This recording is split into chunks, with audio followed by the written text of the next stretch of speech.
Hello, welcome to go-ipfs. This is the first of three discussion calls that we'll do with specific parts of IPFS that we have on Monday. The lead for this is Jeremy, aka Why Are You Sleeping? And there are notes which are on the link in the Sprint issue, and I think have also been posted to IRC at this point. Who's taking them?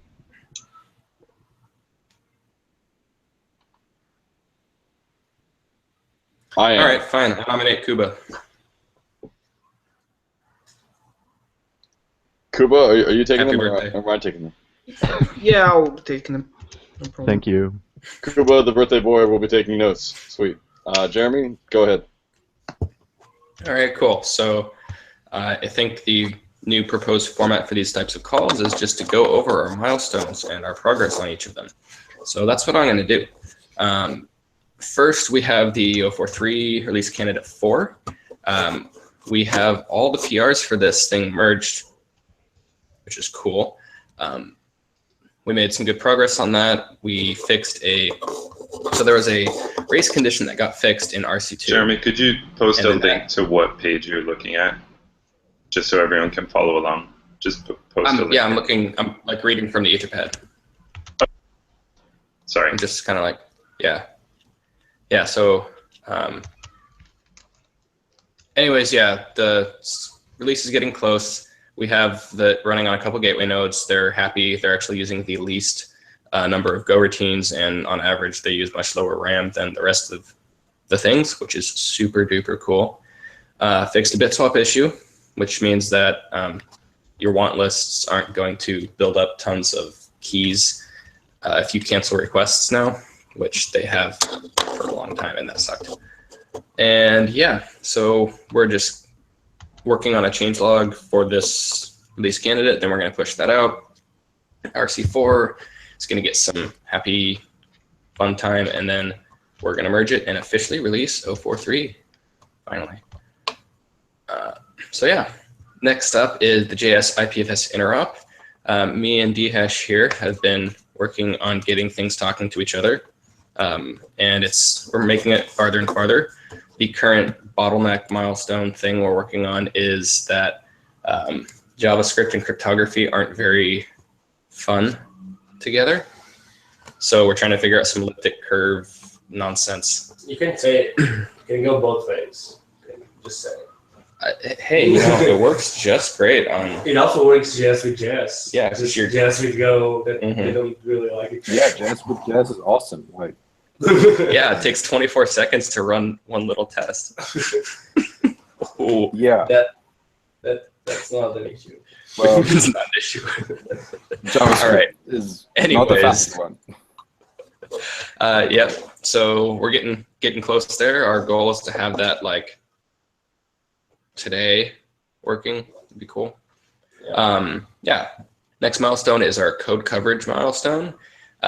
Very little progress, if any, on that this week because we've been busy with other stuff, and adding more tests kind of got pushed back to later. And next, for the main reason we're actually in New York right now, is the IPLD integration. So we have Go CIDs written. I have a PR that's integrating it into go-ipfs, which it'll be integrating the version 0, which is basically exactly what we already have, but using content IDs to represent that information internally as opposed to just the key stuff. So what will happen is once I get this in, nothing will change. You won't notice anything different. All like externally, there should be 0 behavior change. And all that you'll notice is if you look at the code, there will be different packages used to represent blocks and objects and stuff. And the cool thing this will let us do is when we're ready to switch to IPLD, we can just start ingesting the new keys and switch over the version from 0 to 1 on creation, and it'll just handle it. It'll be just fine. It'll be fun and wonderful. And so yeah, that'll be really, really cool. Yeah, PR here. I was going to get that link, wasn't I? I'll get that. So yeah, that is the extent of our milestones and the progress this week. Kuba, you had some other stuff you were working on. Would you like to share? You're muted.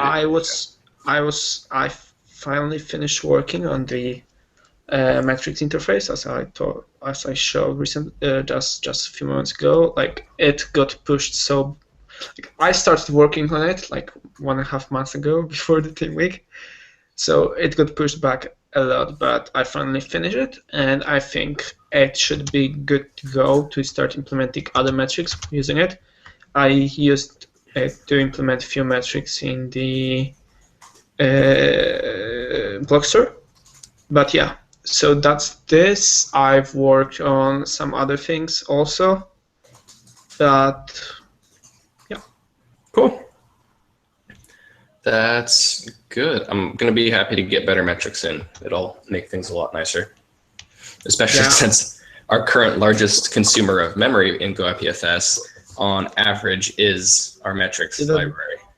No. Yeah, but we are using two metrics libraries. We have one metrics library that is in Go Data Store, and this one is consuming a lot of memory, and the Prometheus isn't. Cool. I can give a very, very short update about the core API milestone. Yes. So none of the tasks in it has really been finished yet, but I'm working on the first one, which is to have the gateway code in go-ipfs use a very minimal core API. So that entails like bringing some kind of core API into go-ipfs and implementing parts of the object API so that the gateway can use it. Yeah, that's it. That's a work in progress right now. Sweet. That'll be really exciting to be able to keep breaking things out more, because we're getting really close to having the DHT code broken out into its own package, which once that's done, the IPNS pub tool will stop breaking all the time because we'll be able to actually make it depend on a nice vendored code. It'll be cool. That tool is such a pain to build right now. No, it basically only builds like the day we fix it, and depressingly enough, it'll be better soon. So yeah, that is go-ipfs and our progress on milestones. Any questions? That looks like a no, so I think we're done. That was 12 minutes. Good job, well, guys. so you gave an update on the milestones. Do you want to talk about what are some needs that you would like people to work on for next week or for this week? Oh, things I would like people to work on. So we have a lot of issues that are tagged as both help wanted and verify. Either of those are things that like you can go grab a thing and help out. So if it's tagged help wanted, that's going to be like stuff that's ready to be implemented, should be well defined, and you should be able to just step in and start hacking on something. The verify ones are really helpful because what that entails is, hey, we had a bug. It's maybe been a while since we've encountered it or had to deal with it, and we're not sure if it's been resolved or not. So we need somebody to go verify, like, is this been fixed? Is this a thing? And so having that done is really helpful because it gives us better confidence about, saying, okay, this has been solved, as opposed to saying, oh, we think this has been solved. And so anybody who wants to help out getting those done would be super cool. It's just a little time consuming because, nature of bugs. So yeah, that's that. David, do you have any input? I think everything is great. Everything is great. Cool. Good. Thanks. All right. Anybody else, or are we calling it? I think that's it. We're calling it. Cool. Thanks, everyone. There will be another chat for JSIPFS in 15 minutes at UTC 1730. For now, thank you very much. And if you have any questions or anything, feel free to ping us on IRC or any other issues. Bye. Bye-bye.